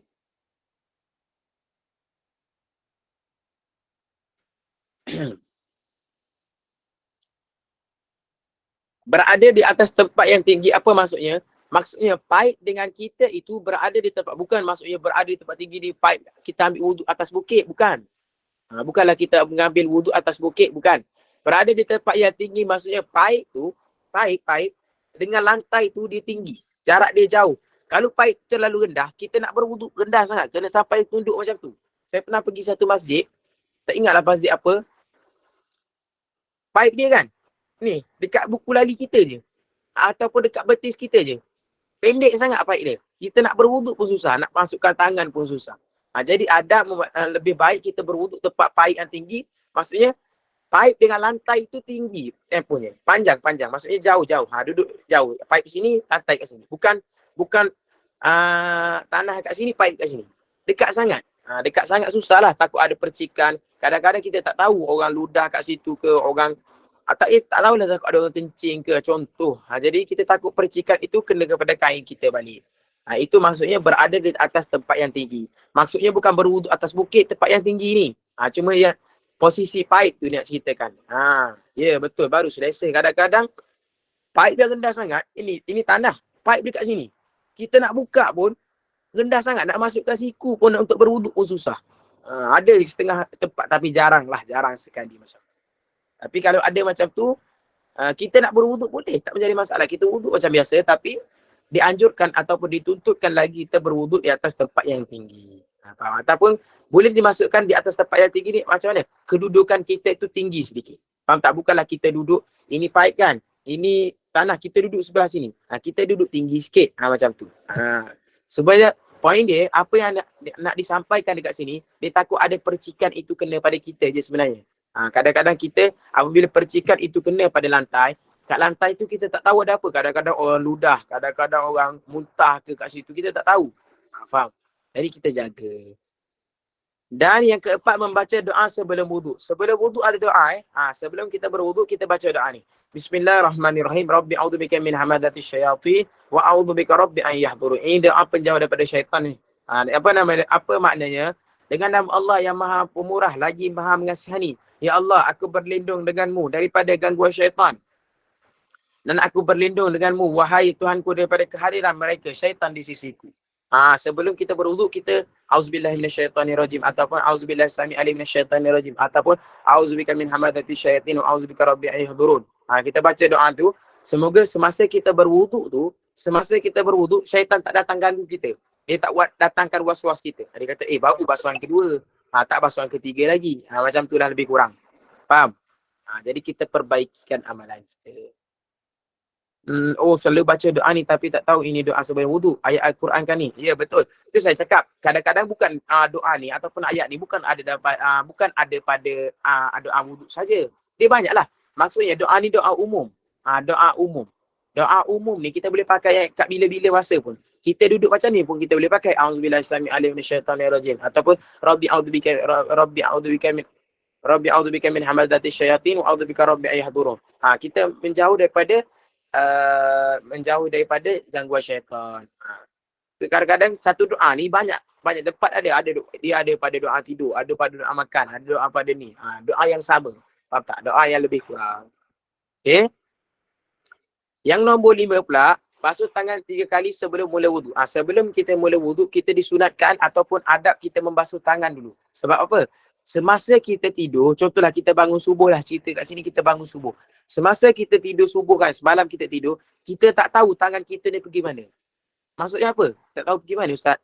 Maksudnya tangan kita ni tak tahu dia merayap kat mana. Dia masuk tangan ke dalam hidung ke, pegang kemaluan ke, masuk tangan ke dalam telinga ke. Jadi kita risau najis. Jadi apabila kita berwuduk dalam air kolah, kita takut itu akan menjadikan kotor air kolah. Itu berlaku jika air kolah. Adab ini berlaku jika air kolah. Tapi kita boleh juga dengan adab yang biasa. Lepas kita bangun tidur ataupun sebelum kita berwuduk, kita basuh tangan dulu. Kita cucikan tangan, takut ada kotoran-kotoran di tangan. Ini satu adab sahaja.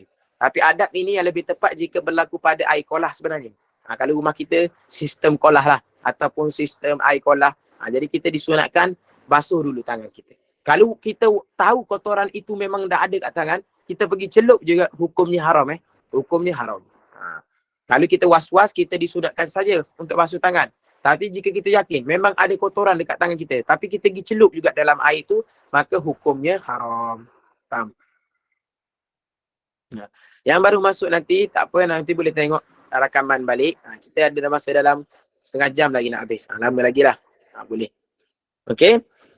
Itu yang kelima. Yang keenam, Allah baca doa. Baca doa. Yang keenam adalah baca doa. Allahumma inni as'aluka al-yumna. Ini doa baca tangan kanan. Bagi orang tanya, Ustaz, ada ke doa masa-masa kita berwuduk? Ada. Dalam kitab ni komplit dia sebut. Doa nak basuh tangan kanan, baca doa ni. Doa semasa kita berwuduk tangan kiri, baca doa ni. Doa semasa kita membasuh muka, baca doa ni. Siapa yang mampu hafal, lebih bagus. Siapa yang mampu hafal, dia boleh ingat semua. Itu lebih bagus. Okey. Ini yang keenam, baca doa apa ni? Baca doa semasa kita basuh tangan kanan. Semasa kita basuh tangan kanan kan, ini doa dia. Allahumma inni as'aluka al-yumna wal barakah wa a'udzubika minasyumil wal harakah. Dia kata, ya Allah, aku meminta padamu akan keberuntungan dan berkat, dan aku berlindung denganmu daripada sial dan kebinasaan. Faham?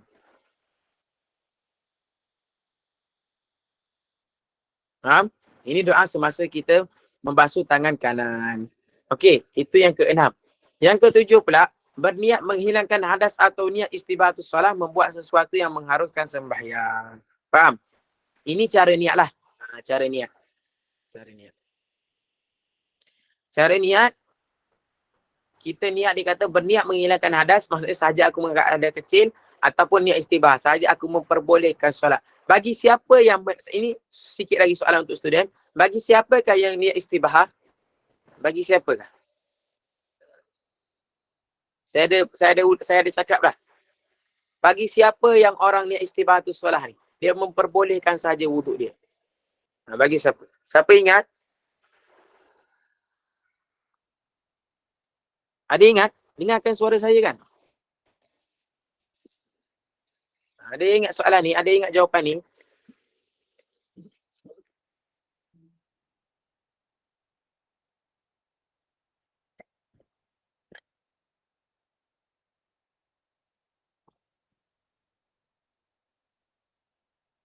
Tak ingat?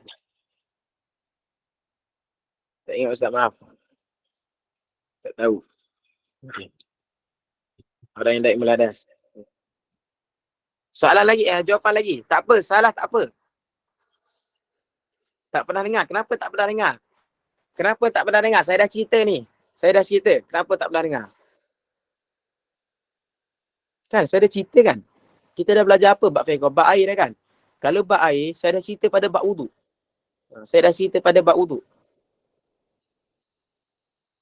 Bukan Aina Yusuf. Macam tak pernah dengar. Ya ke? Saya tak pernah cerita lagi ke? Tak apa. Ramai yang tak ingat. Saya rasa lah. Saya dah cerita. Sebab ada seorang student dua, dia jawab betul. Macam yang pertama yang jawab betul, ni, Hajar MD Khamis nama dia. MDK Khamis. Dia jawab betul. Orang yang daimul hadas. Hajar, awak dengar daripada mana? Orang daimul hadas? Saya cakap ke dengar daripada ustaz lain? Sebab saya tengok, saya cakap ke, mana lagi yang jawab daimul hadas tadi? Nur Hafizah. Tanya Nur Hafizah ni selalu salin. Awak dengar daripada mana Nur Hafizah? Orang yang daimul hadas. Daripada saya cakap ke daripada orang lain? Sebab saya memang dah tahu. Okey, memang dah tahu. Mana? Nur Hafizah dengar daripada mana? Okey. Tak apa, kalau tak tahu, kalau saya tak sebut lagi, tak apa. Saya rasa saya dah sebut. Tapi kalau tak apa, kita boleh ulangkan balik. Bagi orang yang sebut, okay, sekarang ni kita ambil, Ustaz dah cakap kan? Itulah, tak apalah, kita ulang balik. Bagi orang yang daimul hadas ni, orang yang selalu kencing tak puas. Ingat tak saya bagi contoh ni? Cuba ingat balik. Bagi orang yang kencing, air kencing dia tak berhenti keluar. Jadi dia tak boleh niat wuduk macam orang normal. Dia tak boleh niat sahaja aku mengangkat hadas kecil. Ataupun sahaja aku berwuduk. Sahaja aku mengambil air sembahyang. Tak boleh. Dia tak boleh niat macam tu. Ustaz ada cakap betul-betul. Saya ada cakap. Biasa saya akan cakap pada bab wuduk lah. Inilah pentingnya kita refresh balik. Ini kita refresh balik. Cara niat bagi orang yang normal. Ya, saya baca pelan. Bagi orang yang normal, sahaja aku mengambil wuduk. Itu cara yang pertama, cara niat. Cara yang kedua, sahaja aku mengambil air sembahyang. Itu cara yang kedua. Ataupun cara yang ketiga, sahaja aku mengangkat hadas kecil. Itu niat bagi orang yang normal. Itu orang panggil apa? Itu cara niat bagi orang yang normal. Tapi bagi orang yang daimul hadas, bagi orang yang daimul hadas ni macam mana? Orang yang selalu kencing dadas. Air kencing dia selalu menitis. 2 minit sekali air kencing dia menitis. 2 minit sekali air kencing dia menitis. Dia nak niat wuduk, dia bukan wuduk macam orang, dia wuduk macam apa? Dia berwuduk bukan macam orang normal lagi. Cara dia niat macam mana? Sahaja aku memperbolehkan saja. Apa maksud istibahat? Tengok dia kata apa? Membuat sesuatu yang mengharuskan sembahyang saja. Dia memperbolehkan saja. Sahaja aku memperbolehkan wuduk aku kerana Allah Ta'ala. Dia bukan mengangkat hadas. Sebab macam mana dia nak mengangkat hadas, sedangkan hadas dia selalu keluar. Tengok tak, air kencing dia selalu keluar. Itulah cara niat dia. Sahaja aku memperbolehkan sahaja wuduk aku. Sahaja aku memperbolehkan solat aku. Faham? Itulah bagi orang yang daimul hadas. Mungkin saya saya pun tak ingat saya cakap ke tak lagi. Tapi kebiasaan semasa saya belajar, semasa saya mengajar, saya akan cakap pada bab wuduk lah. Tapi tak tahulah, saya pun tak ingat. Tapi itulah bagi orang yang istibahatus solah. Istibahatus solah ini bagi orang yang daimul hadas. Yang selalu kencing dadas. Kita bagi kencing dadas lah. Yang selalu kencing 2 minit sekali keluar. 2 minit sekali keluar. 1 minit sekali keluar. Dia bukan keluar macam yang kencing. Dia cuma menitis saja. Dia cuma menitis saja. Bila dah masuk waktu baru dia ambil wuduk, lepas tu pakai tutup kepala pada wuduk dan solat. Betul. Rabiatul adawiyah. Betul. Itulah cara bagi orang yang daimul hadas. Bagi orang yang selalu kencing, bagi orang ini saya akan terangkan nanti pada syurutul wuduk. Tapi tak apa. Boleh kita cakap terus pun boleh. Bagi orang yang daimul hadas, bagi orang yang selalu berhadas, inilah cara dia. Cara bagi orang yang berhadas, cara dia masuk je azan, barulah dia boleh berwuduk. Dia tak boleh wuduk awal-awal. Tak boleh. Dia perlu berwuduk selepas, orang panggil apa? Selepas masuknya waktu solat. Dia baru wuduk, saya ulang sekejap lagi. Dia baru berwuduk, lepas dia berwuduk, bukan. Masuk waktu azan, dia basuh kemaluan dia dulu. Dia basuh kemaluan dia, lepas tu dia letak kapas dalam kemaluan. Atau itu bagi orang perempuan. Bagi orang lelaki, dia balut kemaluan dia dulu. Dia balut kemaluan dia dulu, lepas tu barulah dia berwuduk dan terus solat. Itu bagi orang daimul hadas. Dia tak boleh macam orang normal. Orang normal, dia nak solat, nak wuduk bila-bila pun boleh. Contoh nak solat subuh, tapi dia dah berwuduk pukul 10. Boleh. Tapi orang daimul hadas tak boleh. Daimul hadas ni apa maksud bahasa Melayu dia? Apa maksud bahasa Melayu dia? Bahasa Arab daimul hadas ni. Orang yang selalu berhadas. Itu kita panggil daimul hadas. Bahasa Arab dia daimul hadas. Orang yang selalu berhadas. Tak kisahlah kencing dedas ke, angin dalam perut ke, faham tak?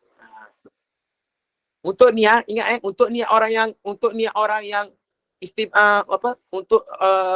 yang berhadas, selalu berhadas, macam mana niat dia? Sahaja aku memperbolehkan sahaja. Sahaja aku memperbolehkan wuduk aku sahaja. Ataupun sahaja aku memperbolehkan solat aku sahaja.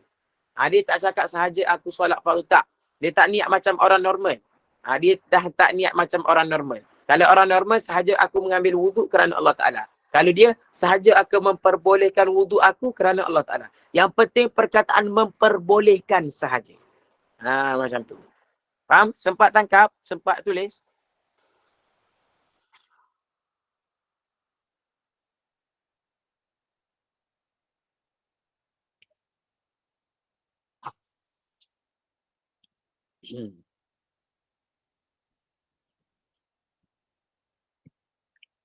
Orang daimul hadas selalu berhadas masuk waktu azan, cuci kemaluan, balut kemaluan, lelaki atau saja dan saja aku memperbolehkan wuduk solat aku saja kerana Allah Ta'ala.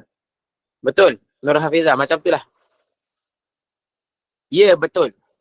Betul Hajar Rahim. Dia boleh guna untuk satu solat saja. Nak solat asar kejap lagi, kena wuduk yang baru. Sebab apa? Dia dah batal wuduk dia. Air kencing dia tak berhenti menitis. Bagi orang, satu lagi poin untuk orang daimul hadas ni, satu lagi poin saya akan kongsikan. Bagi orang yang daimul hadas ni kan, apabila dia dah ikut cara tertib dengan betul, dia dah berwuduk selepas solat, maksudnya selepas azan, dia dah balut kemaluan dia dah basuh kemaluan dia, dan dia terus pergi solat. Tapi semasa dia solat, air kencing dia terkeluar juga. Apa hukum solat dia? Solat dia tetap sah. Solat dia tetap sah. Sebab apa? Dia dah buat cara-cara yang agama ajar, tapi tak boleh. Air kencing tu keluar juga. Jadi solat dia tak batal dan solat dia sah. Tak perlu qada. Itu khas bagi orang yang daimul hadas saja. Ingat satu wuduk untuk satu solat saja untuk orang daimul hadas. Tapi contohlah tiba-tiba daimul hadas dia tak datang. Tiba-tiba okey sekejap. Okey sekejap waktu zuhur tu. Tiba-tiba tapi wuduk tak batal. Maka bolehlah guna. Faham tak? Dia tak boleh guna tu jadi untuk satu solat sebab air kencing keluar. Sebab apa yang keluar daripada jalan depan ikut mazhab Imam Syafi'i, apa pun yang keluar daripada jalan depan ataupun jalan belakang, perkara itu membatalkan wuduk kita. Faham? Daimul hadas nak solat sunat atau ganti guna wuduk yang sama boleh kau Ustaz? Daimul hadas nak solat sunat atau ganti guna wuduk yang sama? Solat sunat atau ganti? Apa solat qada ke ganti tu masuk solat qada ke? Boleh. Bagi orang daimul hadas, ulama mengatakan bolehlah kita solat sunat sebelum, contohlah kita nak pergi solat zuhur. Wuduk kita boleh pakai selama mana? Ulama kata kita boleh pakai daimul hadas ni untuk beberapa solat saja. Sepertinya kita datang waktu zuhur, kita dah berwuduk, kita dah ikut syarat-syarat dia. Lepas tu kita masuk masjid, kita solat sunat dulu sebelum 2 rakaat sebelum zuhur. Lepas tu kita solat zuhur. Lepas tu kita solat sunat selepas zuhur, maka lepas tu kita tak boleh lah guna untuk solat lain. Kejap lagi saya nak solat qada, nak solat apa, tak boleh. Boleh, kena wuduk baru lah, wuduk baru. Faham?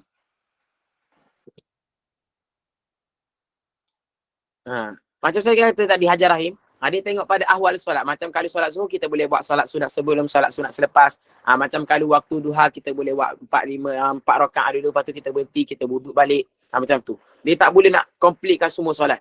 Tak boleh macam selepas zuhur tu kita nak buat qada lagi, nak buat solat ataupun witir lagi. Contoh pada waktu malam, selepas isyak. Lepas dah siap solat sunat selepas isyak, kita pun buat witir, buat benda ni, solat tahajud ke contoh. Itu tak boleh lagi. Itu perlu kepada wuduk yang baru. Dia boleh bagi orang yang daimul hadas ni beberapa solat saja. Faham? Betul. Rabiatul Adawiyah.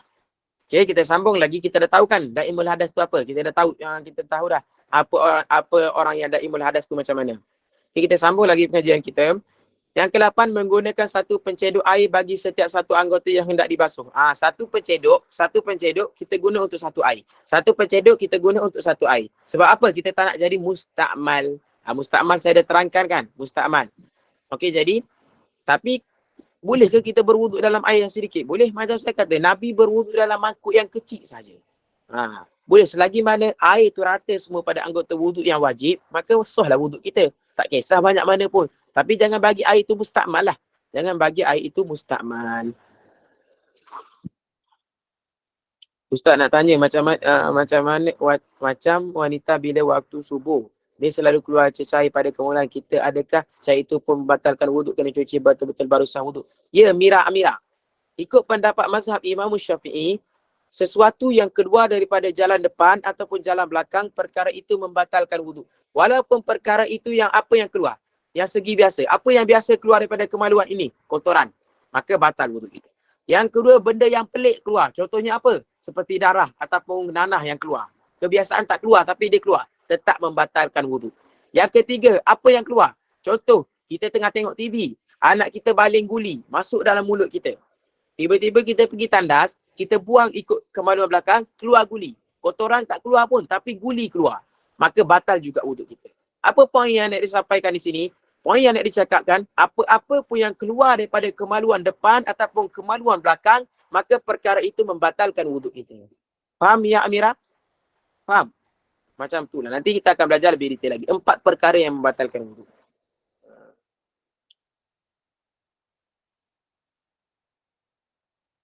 Ustaz, contoh dia solat di hujung waktu zuhur, kemudian solat asar pula dengan sekali wuduk tadi bagi yang daimul hadas, boleh ke? Tak boleh. Dia tak boleh. Bagi orang yang daimul hadas ni, awak kena faham. Aslinya, akak kena faham. Bagi orang yang daimul hadas ni, dia 2 minit sekali. Saya Ustaz, saya daimul hadas. Tak, kita jangan mudah nak hukum kita ni daimul hadas. Orang yang daimul hadas, air kencing dia 2 minit sekali ataupun 3 minit sekali menitis air kencing.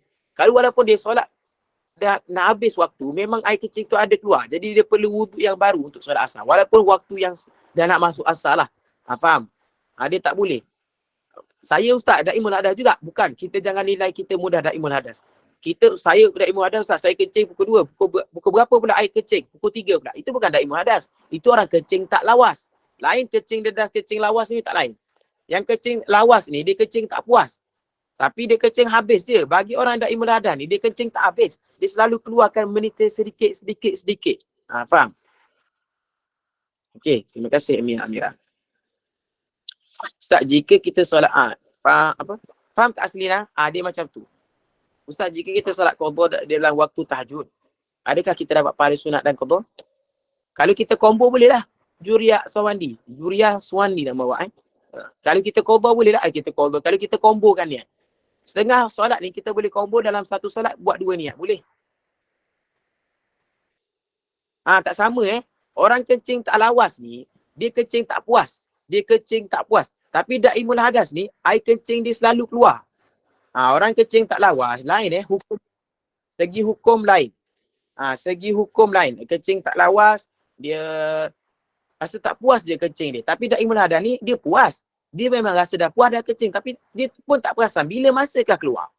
Macam tu. Itu perbezaan dia orang yang kencing tak lawas dengan orang yang daimul hadas, yang selalu keluar air kencing. Okay? Ya, betul.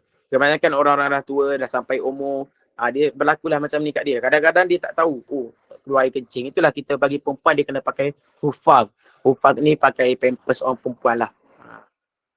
Kita baca lagi pelajaran. Menggunakan satu pencedok air bagi setiap satu anggota yang hendak dibasuh.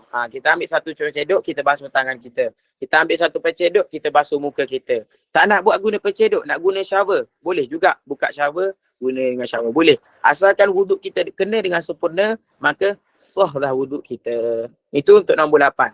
Untuk nombor 9, berkumur 3 kali dengan bersungguh-sungguh memutarkan air sehingga sampai ke halkum. Maksudnya kita buat macam ni. Buat bunyi macam tu.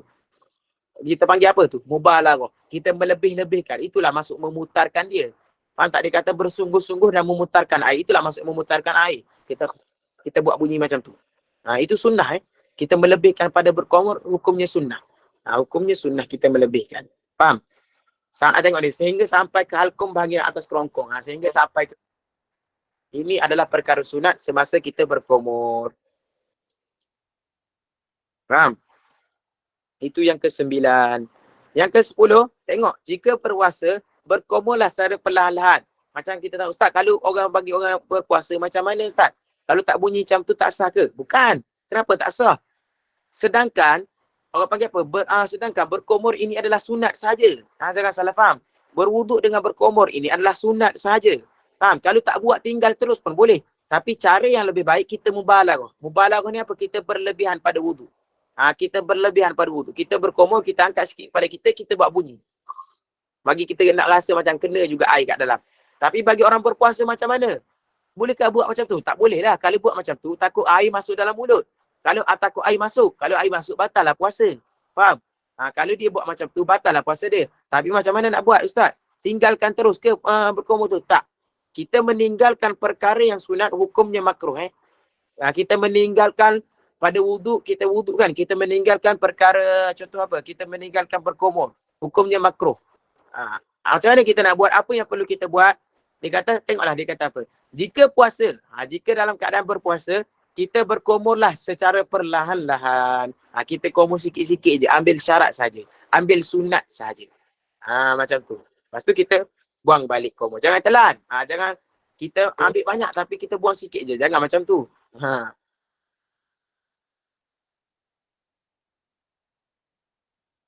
Okey. Sekejap lagi saya akan jawab soalan Kita baca dulu. Tapi dah 11.30. Kita masuk. Okey, dah boleh dah.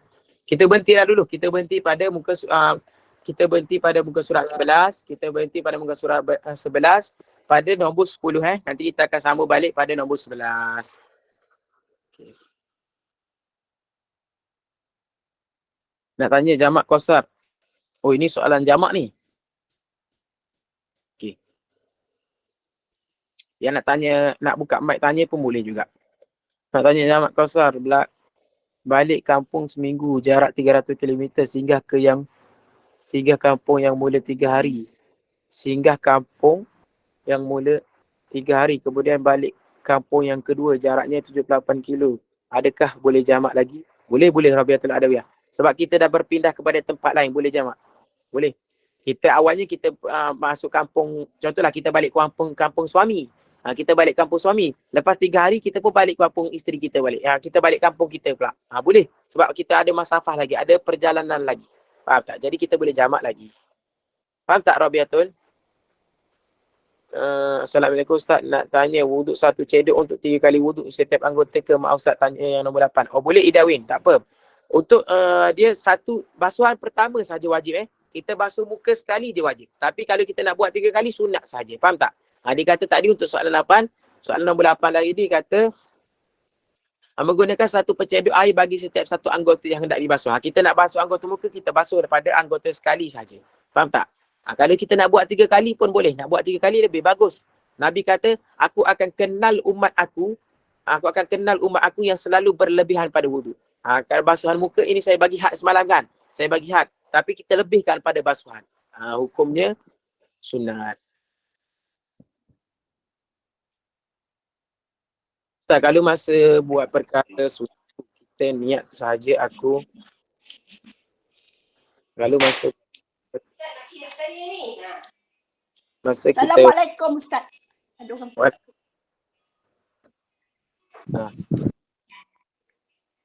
Teruskan.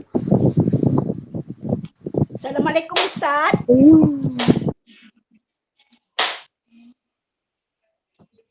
Dengar ke? Dengar. Assalamualaikum Ustaz. Waalaikumsalam. Saya dah jawab. Dah 3 kali dah saya jawab. Ya. Teruskan. Saya nak menanya. Kalau kita semayang jamak daripada asar ke zuhur tu boleh tak? Asar ke zuhur? Tak faham. Kan kita dah ambil waktu zuhur, jadi kita nak buat jamak takhir lah kira. Jadi daripada asar ke zuhur tu macam mana? Boleh ke macam mana Ustaz? Kita dalam keadaan musafir ke? Kita dalam keadaan musafir lah, kita berjalan lah tu. Kita musafir. Memang kita buat lah jamak tu. Ya, boleh. Kalau tak musafir, tak kita nak buat jamak dekat rumah kita. Ya, betul.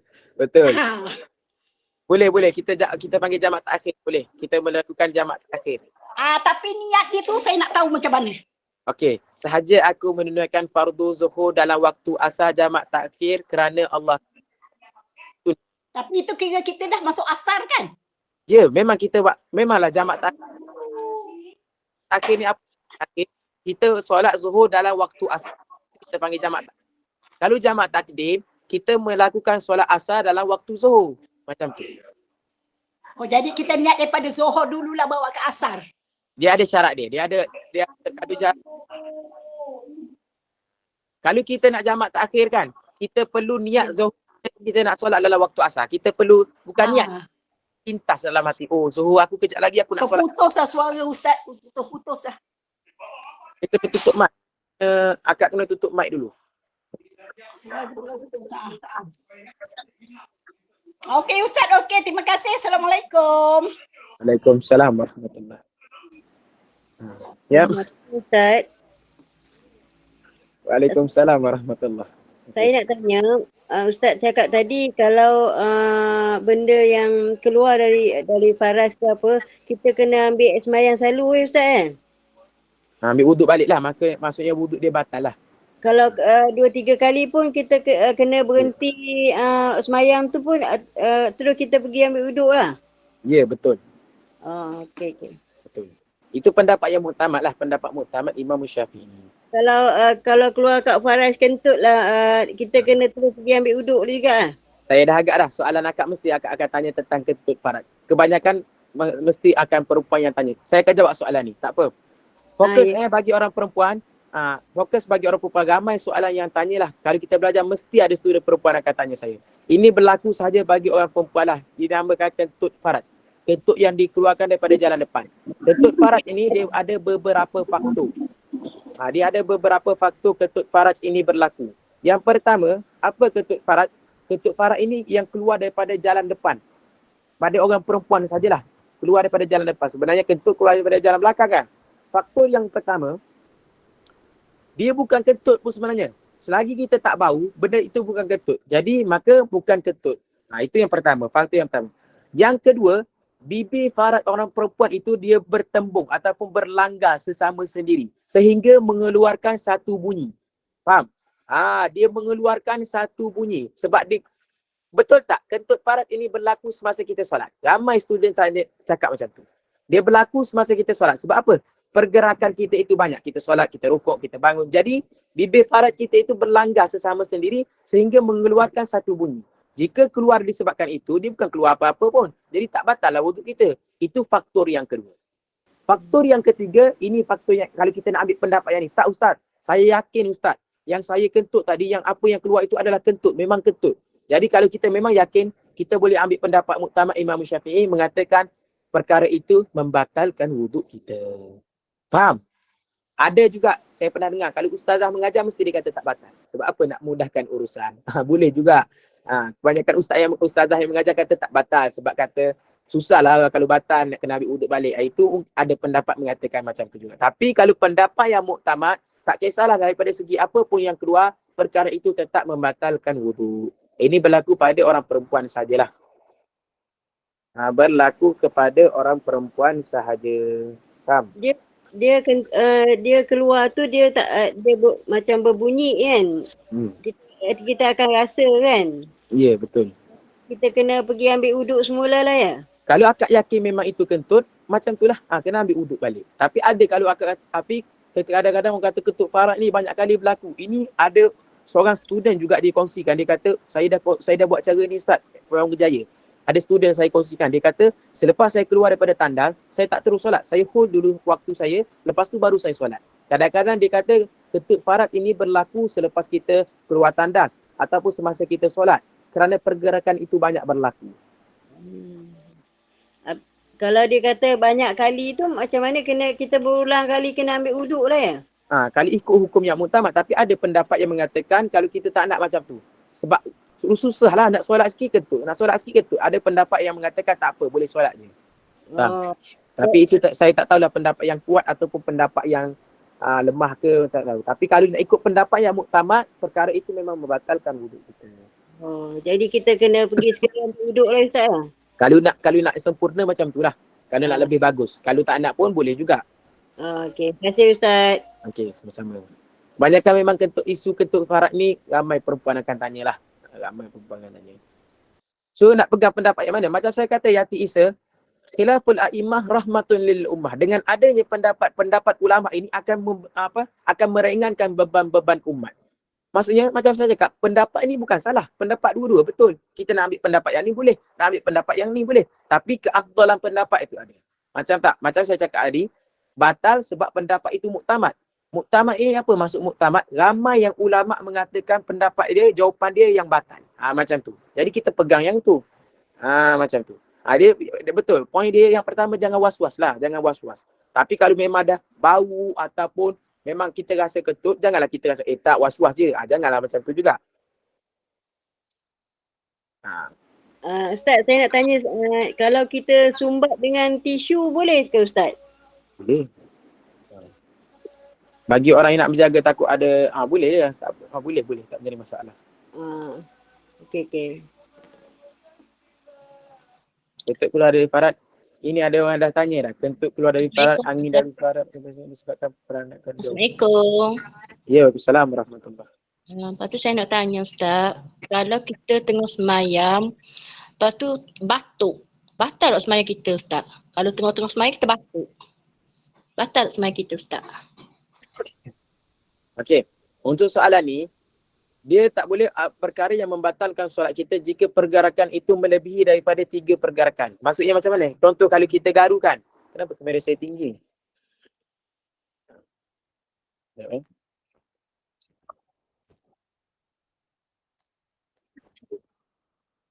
Contoh kalau kita garu dalam solat macam ni, saya bagi contoh 1, 2, 3, batal solat.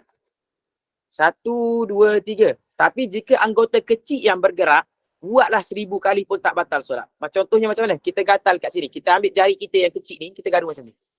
Buatlah 100 kali ke 1000 kali tak batal solat kita. Walaupun lebih daripada 3. Sebab dia apa? Sebab dia anggota kecil. Nanti kita akan cerita lebih detail pada bab perkara yang batal solat nanti saya akan cerita. Okey, untuk soalan akak ni, batuk. Kalau batuk sikit, batuk ni benda kita tak boleh nak lawan.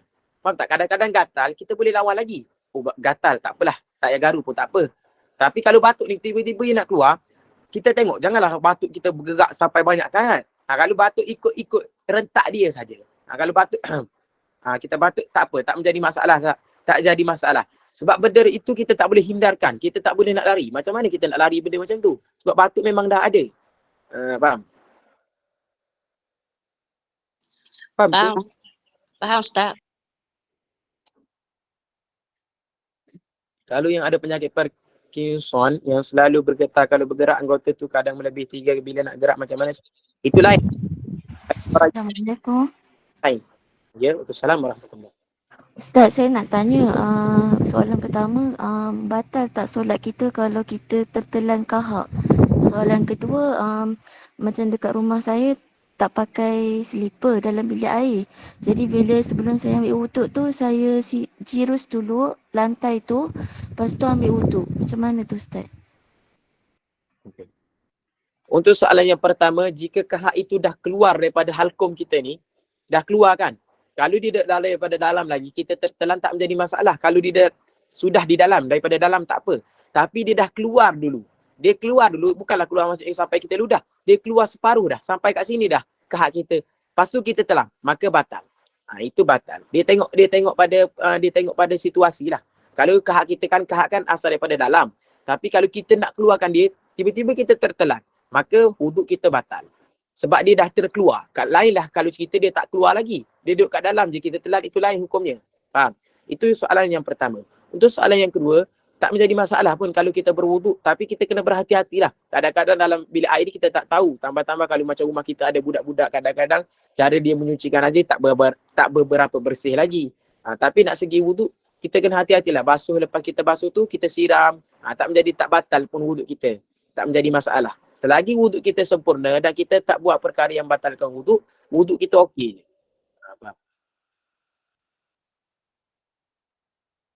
Batal ya Ustaz, selalu buat macam tu orang yang ada sinus. Dia macam ni, dia tak boleh kalau keluar. Faham tak? Yang ada kahak ni dia tak boleh keluar. Kalau yang ada di dalam tak apa. Itu saya kata kena tengok situasi dulu. Kalau kahak itu berada di dalam halkum lagi, halkum kita ni ada 3 level, 3 makhraj. Dia ada makhraj yang tengah, saya tak silap. Makhraj yang tengah tu kalau orang panggil apa? Kalau kahak itu sudah melebihi makhraj huruf yang kat tengah ni, dia dah kat sini dah nak keluar dah. Memang dia dah keluar dah sikit kat bahagian mulut, barulah kita telan. Kalau dia di bahagian dalam tak menjadi masalah. Faham? Assalamualaikum Ustaz. Saya nak tanya ni boleh? Boleh, tanya. Ustaz, saya tak berapa nak faham yang pasal daimul hadas tu. Yang mana yang okey, kalau wuduk tu boleh guna untuk beberapa solat sunat. Contohnya solat sunat macam mana? Tadi saya tak berapa nak tangkap Ustaz cakap tu. Lepas tu satu lagi, untuk kalau kita nak qada solat kan, nak ganti solat kan, tak boleh ke guna wuduk yang tu yang sama? Itu je. Terima kasih Ustaz. Okay. Untuk orang yang daimul hadas ni, maksud saya dia boleh menggunakan beberapa solat yang ada pada waktu tersebut. Contoh pada waktu zuhur. Sunat apa yang kita dituntutkan untuk solat zuhur? Solat sunat sebelum zuhur, solat sunat selepas zuhur. Tapi Ustaz, saya solat sunat zuhur tu saya nak buat apa? Saya nak buat solat sunat mutlak. Saya nak buat solat sunat lain. Tak boleh lah. Faham tak? Maksudnya dia bukan daripada situasi solat zuhur lagi. Dia bukan berkaitan dengan solat zuhur lagi. Yang bolehnya yang berkaitan macam solat sunat sebelum zuhur, solat sunat itikaf, bolehlah. Samping-samping itu. Kalau kita nak solat kejap lagi, kita nak buat solat sunat qada zuhur ataupun kita nak buat solat sunat orang panggil apa, nak buat solat qada, tak boleh lah, perlu pada wuduk yang baru sebab dia dah panggil ihwal yang lain. Kita buat yang berkaitan pada zuhur saja. Kita masuk masjid, kita buat apa? Kita solat sunat. Lepas tu kita solat iktikaf, kita solat sunat. Ataupun lepas tu kita solat zuhur, kita solat sunat lepas tu dah habis dah wuduk kita, dah habis dah tempoh dia. Dah expired dah. Jadi kita nak buat solat lain. Contohlah kita nak buat qada pula lepas tu. Kita pergi ambil wuduk yang baru. Macam tu. Macam mana dah soalan kedua saya tak ingat dah. Macam mana soalan kedua tadi?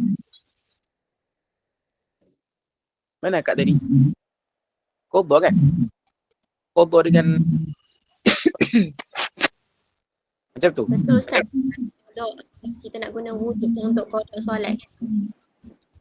Untuk qada pula kita tengok keadaan. Hadas ni macam ni. Hadas ni walaupun dia boleh solat, tak boleh solat lagi untuk solat fardu. Tapi dia nak qada fardu dia balik, selagi mana dia kena tengok lah, dia kena check. Poin yang mudah saja, dia kena check. Selepas dia solat zuhur tadi, dia check, dia buka kemaluan dia tengok kat tandas lah. Dia buka kemaluan dia, ada tak air kecil yang keluar? Kalau tak ada, boleh balik dan boleh solat macam biasa. Faham tak? Jika memang dah ada kotoran keluar, lebih baik kita tak nak was-was, kita ambil wuduk yang baru. Itu saja. Kalau kita tak nak was-was, rasa takut nanti keluar lagi ke, makin banyak ke, kita tak payah peningkan fikir, kita ambil wuduk yang baru. Tapi jangan risau. Jarang orang berlaku daimul hadas ni. Jarang orang lah. Kebiasaan orang-orang yang dah, walaupun orang yang dah tua, jarang juga yang berlaku. Kadang-kadang tak berapa ramai lah orang penyakit daimul hadas. Tu saya kata, kita jangan mudah-mudah nak hukumkan kita ni daimul hadas. Kita mungkin kencing tak lawas, bukan daimul hadas. Lain, perbezaan yang lain. Kencing tak lawas ni, dia tak puas. Daimul hadas ni dia puas. Cuma dia selalu keluar je. Dia pun tak perasan bila keluar. Macam tu. Faham ke akak yang bertanya? Faham Ustaz. Terima kasih Ustaz. Sama-sama. Satu soalan lagi lah. Untuk soalan Yati, itu soalan last. Kita akan jawab soalan pada dalam Telegram ataupun boleh PM dalam grup. Jawab soalan pun boleh. Okay. Kalau bersin terkeluar hingus, boleh lap dengan tisu. Tapi kalau terkeluar kahak ludah dalam tisu, batal solat. Ambil wuduk balik solat sunat. Tak batal. Kenapa batal? Tak batal. Kalau kita ada keluar kahak kan, kita ambil, kalau ada tisu kan, kita ambil tisu, kita keluarkan, kita masukkan ke dalam tu. Jangan buat 3 pergerakan. Faham? Takkanlah kita nak simpan kahak dalam mulut kita. Janganlah kita ludah sebelah kiri, sebelah kanan. Ada kawan kita solat, kita ludah kena dekat pipi dia. Janganlah macam tu. Jadi kalau kita ada tisu, lebih baik kalau ada tisu lebih bagus. Kita ada tisu kan, kita ambil tisu, kita kita buang dekat tisu, lepas tu kita simpan tisu tu balik. Jagalah pergerakan kita tu, jaga. Jangan bagi sampai pergerakan itu 3 kali. Faham? Faham tak Yati Isa? Tak payah wudu, tak payah ambil semula. Tak payah wudu dan tak payah solat semula. Tak payah.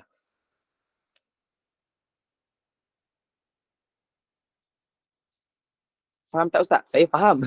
Yati Isa faham ke tak?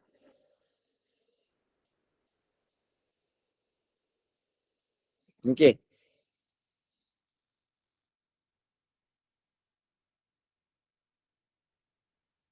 Tak tu terima kasih.